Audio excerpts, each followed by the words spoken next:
ಶಾಸಕರ ಕಚೇರಿಯಲ್ಲಿ ಬಾಂಬ್ ಇದೆ ಅಂತ ಬೆದರಿಕೆ. ಬಳ್ಳಾರಿ ನಗರ ಶಾಸಕ ಭರತ್ ರೆಡ್ಡಿ ಕಚೇರಿಗೆ ಬಾಂಬ್ ಬೆದರಿಕೆ ಬಂದಿದೆ. ಬೆಂಗಳೂರಿನಲ್ಲಿರುವಂತಹ ಶಾಸಕ ಭರತ್ ರೆಡ್ಡಿಗೆ ಮೆಸೇಜ್ ಮುಖಾಂತರವಾಗಿ ಬೆದರಿಕೆ ಕಳಿಸಲಾಗಿದೆ. ಕೂಡಲೇ ಪೊಲೀಸರಿಗೆ ಮಾಹಿತಿಯನ್ನು ನೀಡಿದ ಶಾಸಕ ಭರತ್ ರೆಡ್ಡಿ ಬಳ್ಳಾರಿಯ ರೂಪನಗುಡಿ ರಸ್ತೆ ನಿವಾಸಿ ಸಂತೋಷ್ ಎಂಬಾತನನ್ನ ಇದೀಗ ಬಂಧಿಸಲಾಗಿದೆ. ನಿನ್ನೆ ತಡರಾತ್ರಿ ಕುಡಿದ ಮತ್ತಿನಲ್ಲಿ ಶಾಸಕರಿಗೆ ವಾಟ್ಸ್ಆಪ್ ಸಂದೇಶವನ್ನ ಕಳಿಸಲಾಗಿದೆ. ಗಾಂಧಿನಗರ ಪೊಲೀಸರಿಂದ ಯುವಕನ ವಶಕ್ಕೆ ಪಡೆದು ವಿಚಾರಣೆ ನಡೆಸಲಾಗ್ತಾ ಇದೆ. ಇತ್ತೀಚೆಗೆ ಈ ತರದ ಪ್ರಕರಣಗಳು ಹೆಚ್ಚಾಗಿ ಬೆಳಕಿಗೆ ಬರ್ತಿದೆ. ಕುಡಿದ ಮತ್ತಿನಲ್ಲಿ ಅಥವಾ ಹೆದರಿಸಬೇಕು, ಆಟ ಆಡಬೇಕು ಅನ್ನುವಂಥ ಹಿನ್ನೆಲೆಯಲ್ಲಿ ಸೀರಿಯಸ್ನೆಸ್ ಇಲ್ಲ, ಇದು ಎಷ್ಟರ ಮಟ್ಟಿಗೆ ಸಮಸ್ಯೆ ಆಗತ್ತೆ ಅಂತ. ಈ ತೋಳ ಬಂತು ತೋಳ ಅಂತ ಕತೆ ಇದೆಯಲ್ಲ, ಹಂಗಾಗ್ಬಿಡುತ್ತೆ ಕೆಲವೊಮ್ಮೆ.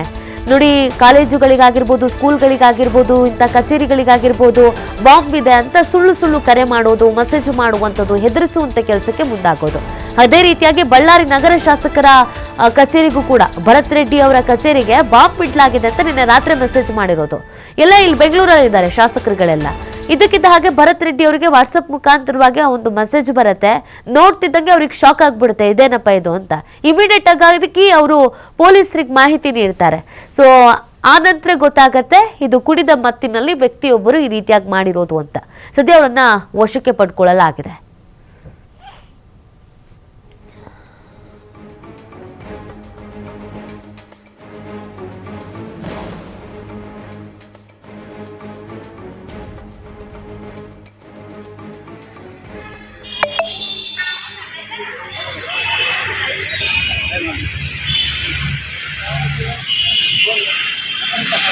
ಬಳ್ಳಾರಿಯ ಶಾಸಕರ ಕಚೇರಿಗೆ ವಾಟ್ಸಪ್ ಸಂದೇಶವನ್ನ ಮಾಡಿರೋದು.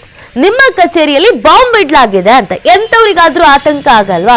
ಸಡನ್ ಆಗಿ ಅವ್ರಿಗೆ ಶಾಕ್ ಆಗ್ಬಿಟ್ಟಿದೆ. ಬೆಂಗಳೂರಿನಲ್ಲಿ ಇದ್ರು ಪಾಪ, ಅಯ್ಯೋ ಯಾರೋ ಕಚೇರಿಗೆ ಬಾಂಬ್ ಇಟ್ಬಿಟ್ಟಿದ್ದಾರೆ ಅಂತ ಇಮಿಡಿಯೇಟ್ ಆಗಿ ಪೊಲೀಸರಿಗೆ ಮಾಹಿತಿ ತಿಳಿಸಿದ್ದಾರೆ.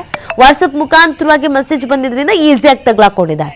ನಂಬರ್ ಯಾರು ಏನು ಅಂತ ಟ್ರೇಸ್ ಔಟ್ ಮಾಡಿರ್ತಾರೆ. ಕೊನೆಗೆ ಅಲ್ಲಿ ಅವರೇ ಅನ್ನೋದು ಕೂಡ ಗೊತ್ತಾಗಿದೆ. ಅವರನ್ನ ಅರೆಸ್ಟ್ ಮಾಡಲಾಗಿದೆ. ನಿಜವಾಗ್ಲೂ ಇದು ಕುಡಿದ ಮತ್ತಿನಲ್ಲೇ ಮಾಡಿದ್ದೋ ಅಥವಾ ಇನ್ನೇನು ಎತ್ತ, ಇದೆಲ್ಲದ್ರ ಬಗ್ಗೆ ಈಗ ತನಿಖೆ ನಡೆಸ್ತಾರೆ. ಈ ಥರ ಸುಮ್ಮನೆ ಸುಳ್ಳು ಮೆಸೇಜ್ಗಳನ್ನು ಕಳಿಸೋದು, ಸ್ಪ್ರೆಡ್ ಮಾಡೋದು, ಈ ಥರದ್ದು ವಿರುದ್ಧ ಕಠಿಣ ಕ್ರಮ ಆಗಬೇಕು. ಇಲ್ಲ ಅಂತಂದರೆ ಕೆಲವರು ಇದನ್ನೇ ಆಟ ಮಾಡ್ಕೊಬಿಟ್ಟಿದ್ದಾರೆ. ಪಾಪ ಪೊಲೀಸರಿಗೂ ಕೆಲಸ, ಇನ್ನೊಂದು ಕಡೆಯಲ್ಲಿ ಗಾಬರಿನೂ ಆಗತ್ತೆ. ಕೆಲವೊಮ್ಮೆ ಈ ಥರದ್ದು ಪ್ರಕರಣಗಳು ನಿಜವಾಗ್ಲೂ ನಡೆದ್ರೂ ನೆಗ್ಲೆಕ್ಟ್ ಮಾಡೋ ಚಾನ್ಸಸ್ಗಳು ಇರುತ್ತೆ. ಯಾರೋ ಸುಮ್ಮನೆ ಸುಳ್ಳು ಮೆಸೇಜ್ ಕಳಿಸಿರ್ಬೇಕು ಬಿಡು ಅಂತ. ಹಾಗಾಗಿ ಇದರ ಸೀರಿಯಸ್ನೆಸ್ಸು ಜನರಿಗೂ ಅರ್ಥ ಆಗಬೇಕು. ಆ ಕಾರಣಕ್ಕಾಗಿ ಇದೀಗ ಅವರನ್ನ ಅರೆಸ್ಟ್ ಮಾಡಲಾಗಿದೆ. ಸ್ಟ್ರಿಕ್ಟ್ ಆದಂಥ ಆಕ್ಷನ್ ಆಗಬೇಕು ಅಂತ ಕೇಳಲಾಗ್ತಾ ಇದೆ. ಈ ಬಗ್ಗೆ ಮತ್ತಷ್ಟು ಮಾಹಿತಿಯನ್ನು ನೀಡ್ತಾರೆ ನಮ್ಮ ಪ್ರತಿನಿಧಿ ಸಿದ್ದು. ಈ ಕರೆ ಮಾಡಿದವರು ಮೆಸೇಜ್ ಮಾಡಿದ್ರಲ್ಲ, ಅವ್ರ ಹಿನ್ನೆಲೆ ಏನು ನಿಜವಾಗ್ಲೂ ಕುಡ್ದ ಮತ್ತಿನಲ್ಲೇ ಮಾಡಿರೋದ ಏನ್ ಕತೆ? ಖಂಡಿತವಾಗ್ಲೂ ನೀತಿ ಇಂತಹ ವಿಚಾರಗಳು ಸಾಕಷ್ಟು ಸಾಮಾಜಿಕ ಜಾಲತಾಣದಲ್ಲಿ ನೋಡಿರ್ಬಹುದು. ಅದೇ ರೀತಿಯಾಗಿ ಇವತ್ತು ಬಳ್ಳಾರಿ ನಗರದ ಶಾಸಕರಾಗಿರುವಂತಹ ಭರತ್ ರೆಡ್ಡಿ ಏನಿದ್ದಾರೆ, ಭರತ್ ರೆಡ್ಡಿ ಅವರಿಗೆ ನಿನ್ನೆ ತಡರಾತ್ರಿ ಒಬ್ಬ ಯುವಕ ಸಂತೋಷ್ ಏನಿದ್ದಾನೆ, ಈತ ಮೆಸೇಜ್ ಅನ್ನ ಕಳಿಸ್ತಾನೆ. ಏನಂದ್ರೆ, ನಿಮ್ಮ ಆಫೀಸ್ ನಲ್ಲಿ ಬಾಂಬ್ ಇಟ್ಲಾಗಿದೆ ಅಂತನ್ನುವಂಥದ್ದು ಮೆಸೇಜ್ ಅನ್ನ ಹಾಕ್ತಾನೆ. ಆ ಮೆಸೇಜ್ ಹಾಕಿದ ತಕ್ಷಣ ಶಾಸಕರು ಕೂಡ ಭಯಭೀತರಾಗಿ ಸ್ಥಳೀಯಲ್ಲಿ ಪೊಲೀಸರಿಗೆ ಕೂಡ ಕರೆಯನ್ನ ಮಾಡ್ತಾರೆ. ಈ ರೀತಿಯಾಗಿ ಆ ಮೆಸೇಜ್ ಬಂದಿದೆ ಅಂತ ಹೇಳ್ತಾರೆ.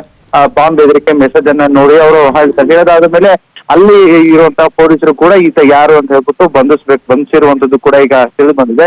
ಆ ಗಾಂಧಿನಗರ ಪೊಲೀಸ್ ಠಾಣೆಯಲ್ಲಿ ಬಂಧಿಸಿರುವಂತಹ ಈ ಯುವಕರು ವಿಚಾರಣೆ ಮಾಡಿದ ಸಂದರ್ಭದಲ್ಲಿ ಕಂಡು ಬಂದಿರುವಂತದ್ದು ಏನಂದ್ರೆ, ಕುಡಿದ ಮತ್ತಿನಲ್ಲಿ ಈ ರೀತಿಯಾಗಿ ಮೆಸೇಜ್ ಅನ್ನ ಕಳಿಸಲಾಗಿದೆ ಅನ್ನುವಂಥದ್ದು ಕೂಡ ಮಾಹಿತಿ ತಿಳಿದು ಬಂದಿದೆ. ಆದ್ರೆ ಕುಡಿದ ಮತ್ತಿನಲ್ಲಿ ಈ ರೀತಿಯಾಗಿ ಮೆಸೇಜ್ ಕಳಿಸಬಹುದಾಗಿತ್ತ ಅನ್ನುವಂಥದ್ದು ಕೂಡ ಆಕ್ರೋಶಕ್ಕೆ ಹೊರ ಆಗಿರುತ್ತೆ. ಅಂದ್ರೆ ಸ್ಥಳೀಯ ಅವರ ಅಭಿಮಾನಿಗಳು ಕೂಡ ಮಾತನಾಡ್ತಾ ಇದ್ದಾರೆ. ಈ ವಿಚಾರವಾಗಿ ಇನ್ನಷ್ಟು ತನಿಖೆಯನ್ನ ಕೂಡ SP ಶೋಭಾ ರಾಣಿ ಅವರು ಕೂಡ ಮಾಡ್ತಾ ಇದ್ದಾರೆ ಅಂತಾನೆ ಹೇಳ್ಬೋದು ನೀತಿ. ಓಕೆ, ಥ್ಯಾಂಕ್ ಯು ಸಿದ್ದು ತಮ್ಮೆಲ್ಲ ಡೀಟೇಲ್ಸ್ಗಾಗಿ.